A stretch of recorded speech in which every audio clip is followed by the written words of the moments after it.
Okay, so this did not ring up as a silver, but you can see down here, it sure looks pretty. It's about 4 inches down. I'm going to pry it out right here. Probably a loonie.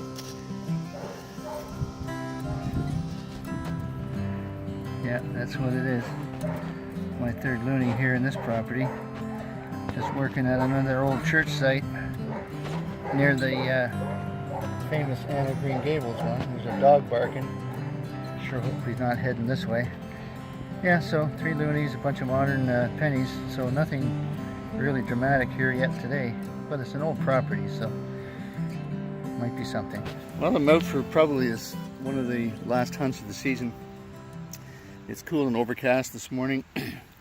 Saturday morning, 70% chance of rain, so I thought I'd get a couple hours in before that happened. And I just found out my battery's running low. So this might be a short hunt, but just pulled something out of the ground of interest. I'll show you part of an old kerosene lamp. Pretty good condition, I guess, relatively speaking, but you might even be able to get a date off the wick adjustment there. Usually has a patent date, but I'll clean that up when I get home and show you then. I just got me a fish scale. I don't know if this is recording. The battery's pretty much dead, but this is a 1910 fish scale right here. I was going to ignore this signal because it wasn't coming in very good, like high 70s, but choppy. But yeah, 1910 fish scale in good shape. On to the next one. Pulled that fish scale out of the ground, and here is a 1918 largie. So right next door to the 1910 fish scale. So I'm in a bit of a hot spot here. I'm going to keep hunting.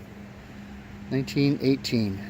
Good stuff. Well, I've been out about an hour today. Just didn't have much time. Didn't want to go very far. So I'm behind a relatively modern school near where I live. And I haven't really been filming anything because there hasn't been anything to film. A lot of modern pennies. A couple of other modern clad coins. But then this is something you always like to find. Again, probably modern, but just a bunch of coins in there. Yeah, you can see by the kind of fake shine on them and the corrosion. We got 1/4. This one looks fairly old. I'll check that one out, but still I don't think it's anything but clad. And that's a commemorative quarter. So, and I'm out of batteries, so there you go. Well, it's an absolutely gorgeous Sunday afternoon here in Halton Hills, mid-autumn. The leaves are gorgeous. The sun is shining.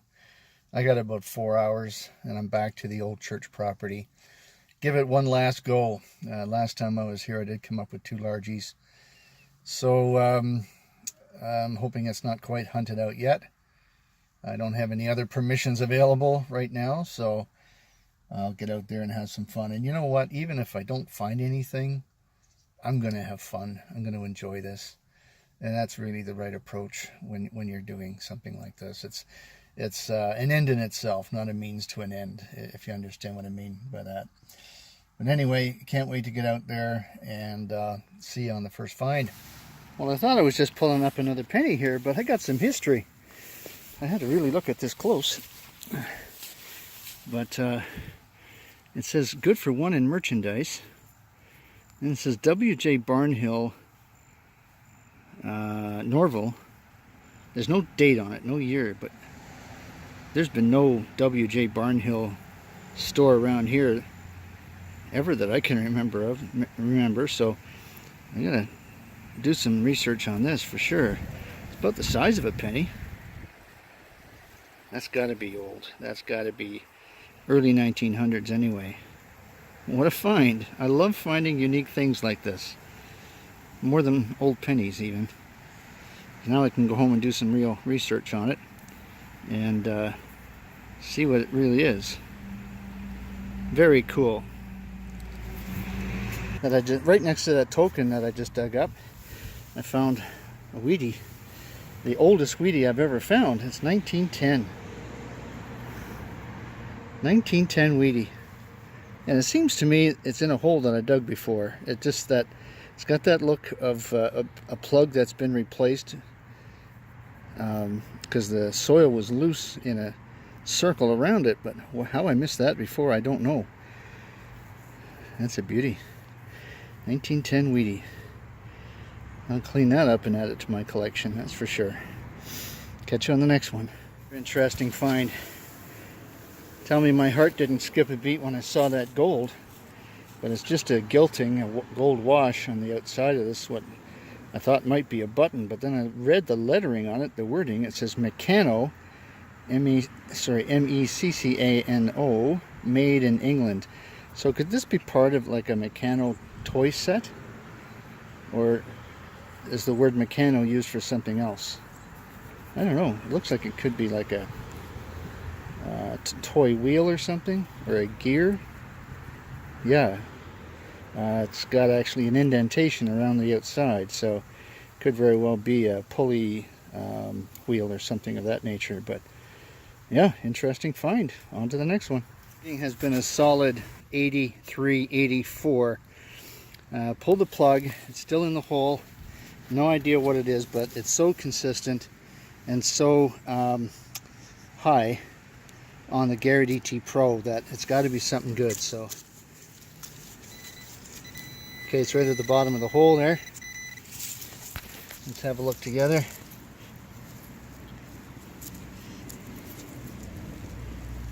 Oh yes, it's a largie. It's a largie. Oh, it's a nice one. Yeah, there he is. And the year, look how clean that is already. 1 cent, Canada. Does that say 1911? I think it does, 1911. That's a beauty. I might have nicked it just a little bit when I was digging right at the bottom there, but that's okay. That's a nice coin. Beauty. On to the next one. This is largie number 16 from this property. This one's 1908. Yeah, having a good day. Got a couple of older small cents, 2 largies, that old token, a bunch of other coins, but this is a beauty. Yeah, well, aren't they all? I say that every time I dig up a largie, but can't wait to get it home and clean it up. On to the next one. It's sweet. Haven't pulled it out yet. You can just see the rim. I'm getting excited here. Whew! It looks like either a dime or a fish scale. But let's pull this out together and see what it is. Come on, baby. Be old. Be old. Oh, it is. It is old and it's tiny. Oop, and I dropped it. Where did you go? Let me find that and get a date off it. No. 1902. And no, I did not gouge it. That was there before. That's old damage. That is old damage. I carefully plucked that out of the side of the plug as you saw me do it. And that's a 1902 fishy. Got my silver for the day. This one's pretty worn on the front too. So anyway, still old and it's still history. I got about 15-20 minutes left. I'm going to see what else I can get. The plug here on this signal.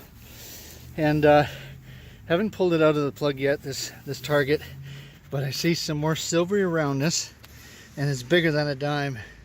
Look at that. See that right there? That edge? Look at the size of that. Let's see what it is. Oh, it's a quarter. That's an old quarter. It's gotta be. Look at that. It's got a reeded edge. Get that in focus for you there. I'm going to wash this up carefully. This will be my last coin of the day, last target of the day. But it's, yeah, it's so much fun. I'll show you the date on this when I get it washed off. Woo! Here it is, guys. I'll try and get in a bit of light for you. It's a 1917. If I can get it facing the right way, get it in focus. There you go. See the date right down there, 1917.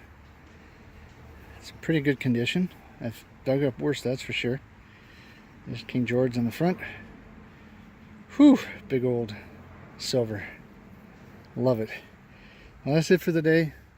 It's about 5 in the afternoon. Go home and cook some supper and have a great evening. Hope you enjoyed watching this video, because I sure enjoyed filming it. We'll catch you again soon. Well, hello again, everybody. Welcome back to Digging Halton. I'm Kevin. This is episode 34 of season 1 of my metal detecting adventures, or as my wife likes to say, my mental detecting adventures. That's another story, but lots of great things to share with you this week. You'll see that I'm sporting a Mind Lab ball cap this week in tribute to Jack Summers. He says, we got to get you out of that old ball cap that I used to wear and start representing Mind Lab. Jack Summers is with Radio World in Toronto, who recently sponsored the what I like to call the Saga in Wasaga, a metal detecting event. That was really cool. That'll be shown in an upcoming episode, so stay tuned for that. In the meantime, we got the wrap up for this week, and again, extraordinary coins. A lot of you might be thinking, this guy he's pulling this stuff up. He's got a horseshoe somewhere. He's just very, very lucky. But I'll tell you, what you're going to see this week represents probably 14 to 16 hours of work and a lot of good fortune in the sites that I was able to get to and get permission for. So it's not easy. It's not picking cherries. It's a lot of work, but a lot of fun, and I enjoyed it immensely. Here's the spendables for this week. I got a loonie 5 quarters, including this really nice commemorative quarter that came up with a really nice patina on it. Not worth anything other than 25 cents, but there you go. This crusty old nickel. Look at that. What a what a sad state that is in. But it is a nickel, and a few others, including almost a brand new one there. And 5 dimes for a total of $3 this week in spendables, added to last week's total of $210.30. It gives us $213.30 for the year. I'm still hoping and pushing for $250. We'll see how we end up, although there's not many days left. Pennies. Look at the pennies. Again, a really, really good week for pennies to add to the penny pail. Hope to get up to about 16 pounds of pennies before the season is over, and then I'll decide what I'm going to do to them.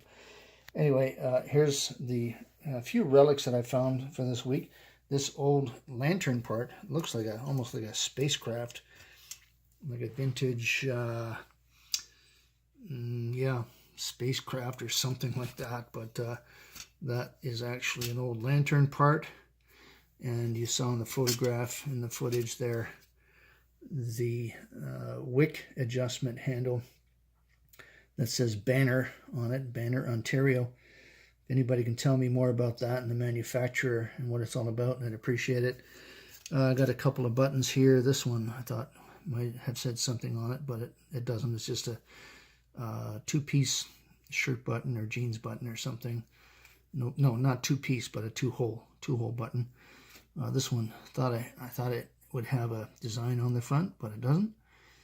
And it looks like it just broke off of another piece there on the back. But and this old piece here, this is part of a Meccano set, believe it or not, vintage, 1960, circa 1960. This is a pulley. These things had batteries, and you could make them into machines of all sorts. And this was probably manufactured in England in the 1960s. Gave me a little bit of a rush when I saw that gold gilting there. I thought it was really something special, and I suppose it is. It's a vintage toy parts, so here you go. That's Meccano. And special coins and stuff I found this week. Some older Canadian small cents, 1938, 1941, 1942, and 1944, which were really nice. And I'm going to show these in order, the order in which they were found on the video. A 1910 fish scale, and there's the front of that. Not in perfect condition by any means, but that's King Edward the 7th. Here is the one of the large cents that I found this week.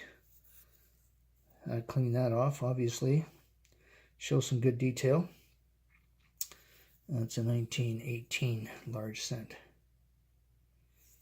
Good stuff. This token here, that was issued by the proprietor of a retail store in Norval, Ontario. The best I can do is tell you that it was early 1900s. Not a whole lot was recorded about this gentleman, but R.J. Barnhill or W.J. Barnhill, but he ran a store and issued these in exchange for credits. So maybe some of you might know some more history about this. Next two items, these were totally surface fines. Toronto Transit Authority tokens, valid for one ride, one fare on the subway or bus in Toronto. This is my oldest Wheatie ever, 1910. American 1 cent. It looks like it's old as well because it's quite polished, quite smooth, but nevertheless, not a bad find. They started making these the year prior in 1909, so that's got some history to it. Now, one of my best coins I think I've ever found in terms of condition for its age. This is a 1911 large cent, King George V, and I gingerly clean this off. I wish this video would do it justice in terms of the detail and beauty of this coin, but I'll tell you, looks like it was dropped the day after it was minted almost. Beautiful, beautiful coin. And this one's not too far behind it. It's a 1908 Canada large cent, and that's King George the 7th, or sorry, King Edward the 7th. My second fish scale for the week is this one here, 1902, and quite happy with that. I wasn't going to dig that signal, as I said, and probably my best coin of the week, a 1917 silver quarter. That's in not bad shape at all. So there you go. Hope you enjoyed the video. Okay guys, one more quick thing before I go. I'm looking to change the name of my YouTube channel. So if anybody can suggest something other than digging Halton, with all due respect to Halton region, it's a great place to live, great place to hunt for coins and relics. But I'm looking to expand my audience. Let's face it, Halton region will not reach a worldwide audience. But it's not that I'm trying to be famous or anything like that. I just want more people to enjoy what I'm doing and be entertained by the adventure. So anything you can suggest, please put in the comments. I'm going to be recording all the suggestions and recommendations, and the person that suggests the one I like the most will win an award, and it's going to be pretty spectacular. It's going to be a great giveaway. So all your suggestions are welcome, and let's see what happens. All right, take care until next week. Bye.